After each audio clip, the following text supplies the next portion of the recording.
I'm gonna have to take a lap. All right, I apologize. Sorry about that. I got caught up with some things. So, how are we doing today? Okay. Everybody's excited for pads? Yeah. Anybody even know we're in pads today? Yes. Okay, there we go. Good. All right, what do we got? Start with just Marvin Jones. How did he come out yesterday? Yeah. You know what? Marvin, we evaluated again this morning and stuff, so we're gonna.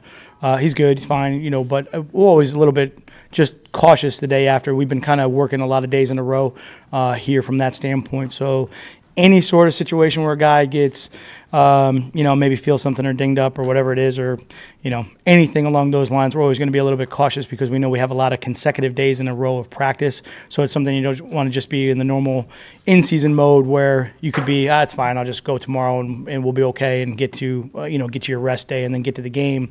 You got to have to look a little bit long-term and say, well, maybe we should just do this or do that. So we'll see how it goes today. Somebody got a phone call? We're good? We'll see how it goes today when we get out there, okay?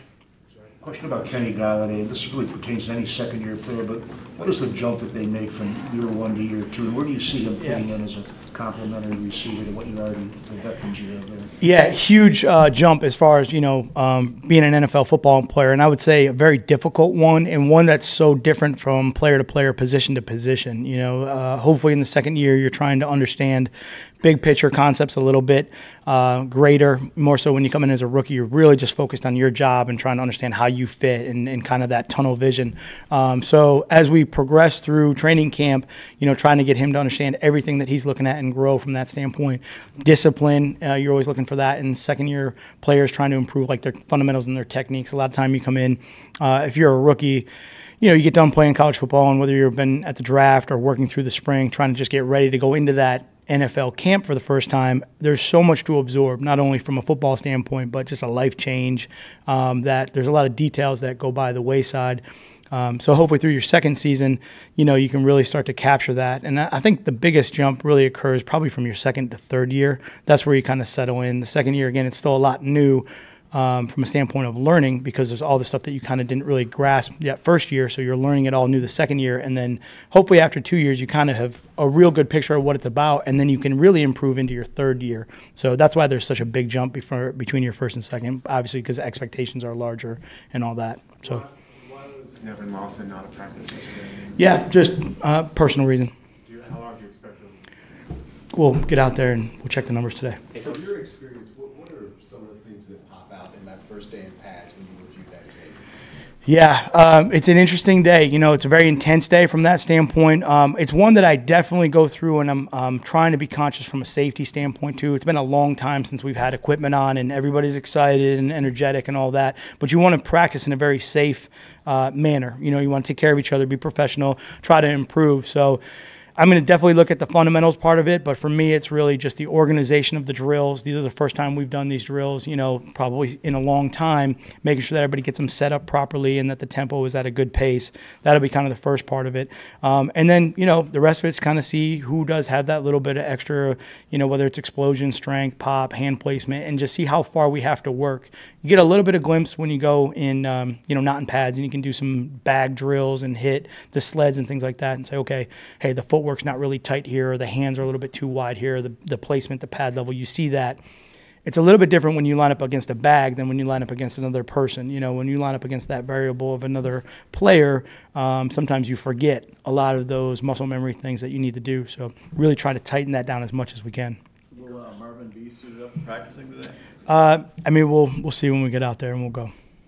Coach, we've seen a lot of development from Michael Roberts on the field. I'm just curious what you've seen from him off the field in terms of maturation and coming along as a Mike is another one of those guys where we're trying to take those jumps from that standpoint. I think he's done a really good job of, just like I said, trying to pay attention to the details. And again, it's new, from that standpoint. And a lot is new for a lot of these guys, but those big chunks of gains that we're trying to make on the field is the same off the field. So just the discipline of the meeting times and understanding the playbook and getting a broader picture and being able to do some more things schematically is definitely, he's engaged in all that and trying to understand that, hey, that is really something like I don't really understand. I have to be able to learn and keep pursuing that, continual improvement, which has been great.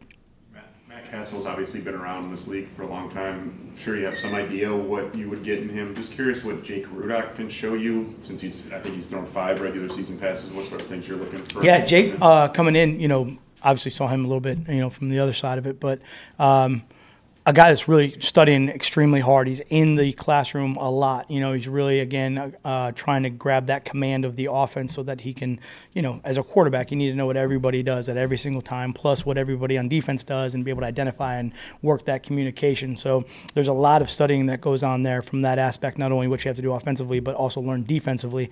And he's done a great job of, really improving on that.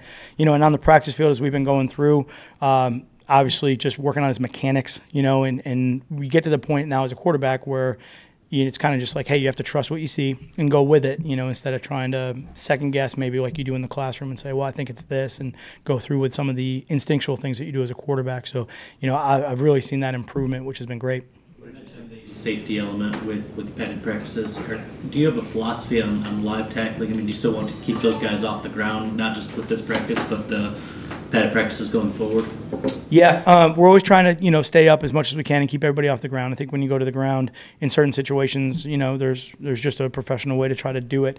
But, the other part of it is at some point you have to go live. You have to be able to experience that both offensively and defensively, because you don't want to do it in the first time in the game. You have to be able to get in a good position. There's certainly a manner in which we can practice in pads where we can, thud each other up and be in a good hip position and know that from the strike standpoint, everything is clean and we're in good space, but then not really, follow through or try to finish at that exact moment. But at some point you have to transition into the finish and be able to make sure that you understand what that feels like and that, we're doing it the right way.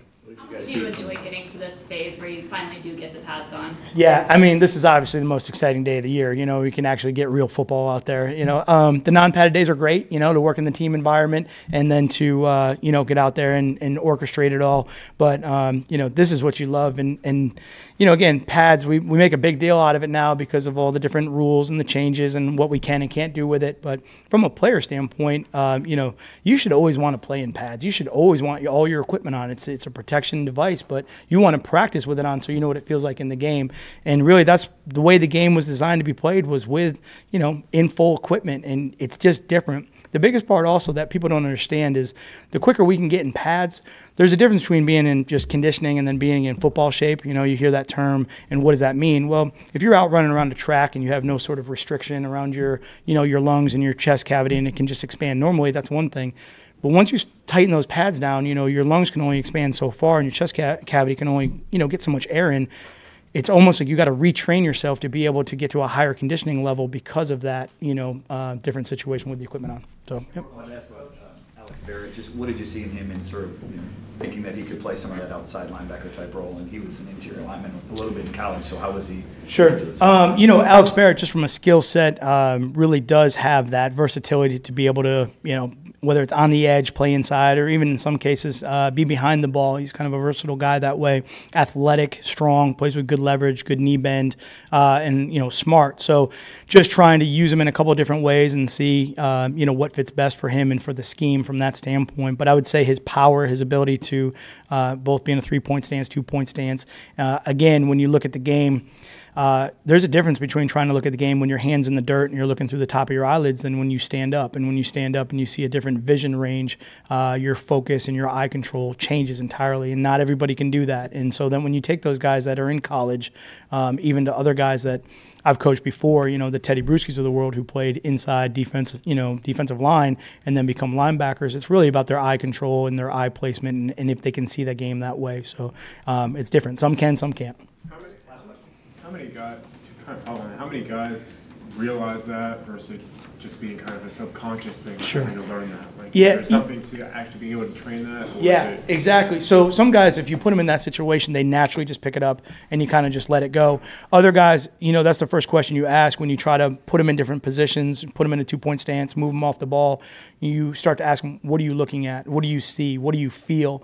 Once you move to the second level of a defense, and you become an off-the-ball linebacker, you have to be able to see, but you also have to be able to feel. There's a certain presence of offensive linemen that come at you, and you have to be able to defend yourself while your eye vision is still in the backfield, and not everybody can do that. And so as you try to, teach those guys that you're asking, hey, what did you see? What are you looking at? And if it's a guy that's like, oh, I can only see what's directly in front of me, they're going to struggle to make that transition to kind of see the bigger picture as everything is moving. All those bodies in mass unison are kind of going together. It's really difficult. So you definitely try to train it and say, all right, well, just look here and see if you can handle that and develop and feel, the rest of it. And some guys can, and they can train themselves to put their eyes in the right spot, and some guys can't. And you just constantly trying to evaluate that. And obviously you want to do it. It's one thing to do it when we're not in pads because there's not that immediate threat of somebody coming to block you or to attack you in that manner. But once you get the pads on, you get a better feel if they really can train their eyes to keep them in the right direction while there might be somebody coming at them. It's just hard to do. So. Alex, thank you guys. Okay. Is Alex been okay with the eyes so far? Alex with the eyes? Yeah, we're fine up there.